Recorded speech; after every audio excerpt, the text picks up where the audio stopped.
Executive court तो मुझे judgement दे नहीं सकती, इसलिए अपील हो ही नहीं सकती, केवल ऑर्डर दे सकती है। तो ऑर्डर के खिलाफ रिवीजन हो सकता है, क्योंकि सीआरपीसी में जहां जहां अपील नहीं होती वहां रिवीजन होता है, और क्योंकि एग्जीक्यूटिव कोर्ट के खिलाफ अपील नहीं होती इसलिए रिवीजन होता है, हो सकता है। तो चैप्टर 8, चैप्टर 10, चैप्टर 11 के पर्पज से ही ये इंपॉर्टेंट है। सेक्शन 6 का लास्ट पैराग्राफ में लिखा गया है एग्जीक्यूटिव कोर्ट भी एक कोर्ट होती है। अब जब एग्जीक्यूटिव कोर्ट का रोल हमने बताया कि केवल 3 होती है, तो जुडिशियल कोर्ट क्या करती है? जुडिशियल कोर्ट जजमेंट देती है। ध्यान रहे, जजमेंट भी देती है, ऑर्डर भी देती है। और लेकिन जो जुडिशियल कोर्ट ऑर्डर देती है वो order should be final, that amount to judgement virtually देखा जाए तो, क्योंकि कोर्ट को, जुडिशियल कोर्ट को सीधी जजमेंट देने की पावर होती है, ऑर्डर बहुत रेयर होता है। ऑर्डर कहां देता है? ऑर्डर केवल बेल में देता है। बेल में magistrate court, session court, high court. जो बेल का ऑर्डर होता है वो ऑर्डर होता है और उसका रिवीजन किया जा सकता है। और बेल के ऑर्डर को कहते हैं इंटरलोक्यूटरी ऑर्डर। इंटरलोक्यूटरी ऑर्डर क्या होता है? इंटरलोक्यूटरी ऑर्डर वो ऑर्डर होता है जो उस सब्जेक्ट मैटर को लिख दिया जाता है जो पेंडिंग है, जिनका इस कोर्ट के सामने तो है, लेकिन वो इश्यूज डायरेक्टली इन्वॉल्व नहीं है, क्योंकि जजमेंट हियरिंग के बाद देना है। लेकिन जजमेंट जब तक दिया जाए तब तक अक्यूज के साथ इनजस्टिस ना हो, इसलिए कुछ कोलैटरल प्रोसीडिंग्स बना दी गई है। तो ये कोलैटरल जस्टिस है कि अक्यूज बेल में रहेगा या जेल में रहेगा, जब तक ट्रायल चलता रहेगा तब तक अक्यूज को बेल पे छोड़ा जाए या ना छोड़ा जाए, दिस इज एन ऑर्डर। तो बेल का ऑर्डर होता है। छठी इंपॉर्टेंट चीज डिस्कस करना चाहते हैं हम कि सीआरपीसी में हाई कोर्ट का क्या रोल है। जैसा आप जानते हैं सेशन कोर्ट तक तो ठीक है, तो पहली इंपॉर्टेंट चीज हाई कोर्ट के बारे में समझ लीजिए। हाई कोर्ट के पास कोई ऑरिजिनल जुरिडिक्शन नहीं है। कुछ था लेकिन 1973 में उसे स्क्रैप कर दिया, हटा दिया गया, छीन लिया गया। तो हाई कोर्ट के पास केवल 2 जुरिडिक्शन है जो ऑरिजिनल होते हैं।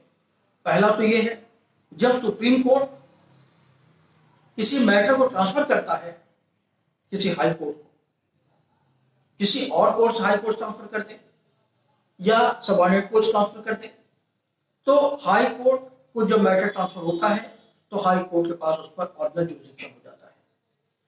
ये सेक्शन 406 में होता है।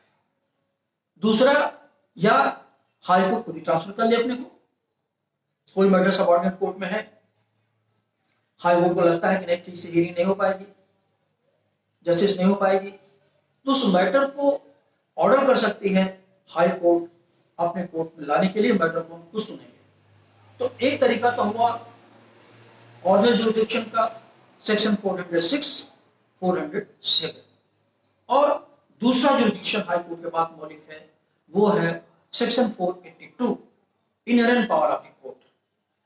इनके अलावा हाई कोर्ट के पास कोई जुरिडिक्शन ऑरिजिनल नहीं होता।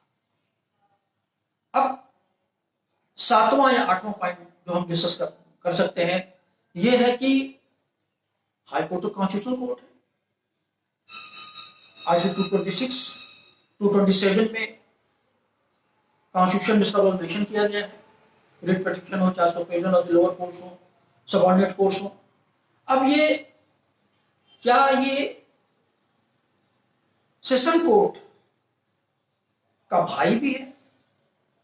तो देखा जाए तो ये सुपीरियर टू सेशन कोर्ट है, कॉन्स्टिट्यूशनली भी और सीआरपीसी में भी, क्योंकि अपील सेशन कोर्ट के खिलाफ हाई कोर्ट होती है। लेकिन 2 मैटर ऐसे हैं जहां हाई कोर्ट सेशन कोर्ट के बराबर होता है। एक तो होता है बेल। सेक्शन 438 और 439 में अगर आप बेल पिटीशन ले जाना चाहते हैं तो चाहे सेशन कोर्ट में ले जाएं, चाहे हाई कोर्ट ले जाएं, यहां दोनों पावर पैरेलल हैं। अगर आप सेशन कोर्ट में ले जाते हैं तो फिर हाई कोर्ट में नहीं जा सकते, और अगर हाई कोर्ट में ले जा चुके हैं तो सेशन कोर्ट में नहीं ले जा सकते। एक इंपॉर्टेंट चीज है। दूसरा है रिवीजन। सेक्शन 397 सीआरपीसी में रिवीजन चाहे सेशन कोर्ट में करें चाहे हाई कोर्ट में करें। अगर रिवीजन सेशन कोर्ट में करते हैं तो हाई कोर्ट में नहीं कर सकते, और हाई कोर्ट में करते हैं तो सेशन कोर्ट में नहीं कर सकते।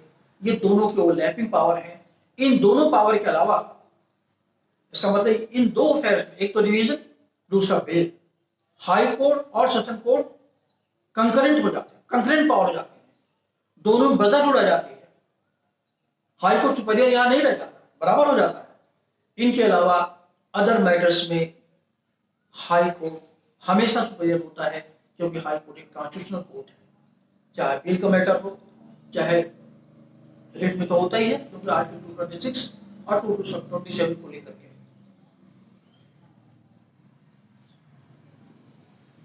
स्टूडेंट्स, प्यारे छात्रों, इतना आज के लेक्चर में इतना मैं समझता हूं सफिशिएंट होगा। इसको स्टडी करिएगा। स्टडी करने के बाद जो फीडबैक आप देंगे, जो प्रॉब्लम आप देंगे, उसी बेसिस पर हम रिप्लाई देंगे, या तो एक दोबारा फिर एक लेक्चर तैयार हो जाएगा।